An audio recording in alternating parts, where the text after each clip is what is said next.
അന്തരിച്ച നടൻ കൊല്ലം സുധിയുടെ ഭാര്യ രേണു സുധി ഇപ്പോൾ സോഷ്യൽ മീഡിയ സ്റ്റാറാണ്.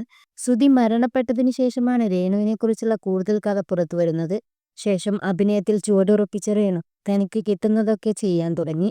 സ്ഥിരമായി നാടക നടിയായി. ഒപ്പം കവർ സോങ്ങുകളും ആൽബത്തിലുമൊക്കെ അഭിനയിക്കാനുള്ള അവസരവും രേണുവിന് ലഭിച്ചു. എന്നാൽ ഇതെല്ലാം വിമർശനങ്ങൾ വരുത്തിവെച്ചു. കുപ്രസിദ്ധി ലക്ഷ്യം വെച്ചെത്തിയ ആളുകൾക്കൊപ്പം രേണുവിന്റെ അഭിനയം കൂടി വന്നതോടെ വ്യാപകമായ പ്രതിഷേധങ്ങൾക്കും കാരണമായി. ഇതോടെ കഴിഞ്ഞ കുറെ കാലമായി സൈബർ ബുള്ളിങ് നേരിടുകയാണ് താരപത്നി. ഇതൊന്നും തന്നെ ബാധിക്കില്ലെന്ന നിലപാടിൽ മുന്നോട്ട് പോവുകയാണ് രേണു. എന്നിരുന്നാലും വീണ്ടും സമാനമായ സംഭവങ്ങളാണ് അരങ്ങേറുന്നത്. ഏറ്റവും പുതിയതായി ഉരുകുതെ എന്ന തമിഴിലെ ഹിറ്റ് പാട്ടിനൊപ്പം അഭിനയിച്ച വീഡിയോയാണ് രേണു പുറത്തുവിട്ടിരിക്കുന്നത്.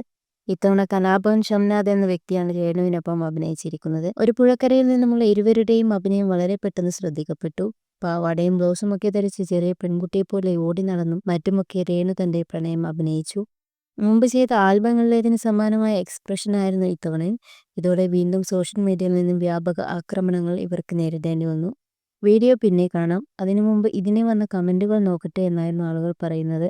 ഇതൊക്കെ കണ്ട് സുധിച്ചേട്ടന്റെ ആത്മാവ് സന്തോഷിക്കുന്നുണ്ടാവും. എല്ലാ വീഡിയോയിലും ഞെക്കിപ്പിടുത്തം മസ്റ്റാണല്ലേ ചേച്ചിക്ക്, എന്നാലേ അഭിനയം വരികയുള്ളൂ. നല്ല അവസരങ്ങൾ വന്നാൽ ചെയ്യാമായിരുന്നു. ഇപ്പോൾ ചെയ്യുന്നതെല്ലാം റീച്ച് കൂട്ടാൻ വേണ്ടി എന്തു വൃത്തികേടും കാണിക്കാൻ നിങ്ങളെ കരുവാക്കുന്നതായിട്ടാണ് തോന്നുന്നത്. അത് മനസ്സിലാക്കാതെ കിട്ടുന്നതിലെല്ലാം ചാടിപ്പുറപ്പെട്ട് അഭിനയിച്ചാൽ നാളെ ഈ മാർക്കറ്റ് പോയ ശേഷം ആരും തിരിഞ്ഞു നോക്കില്ലെന്നാണ് ചിലർ രേണുവിനോട് ഉപദേശ രൂപേണ പറയുന്നത്.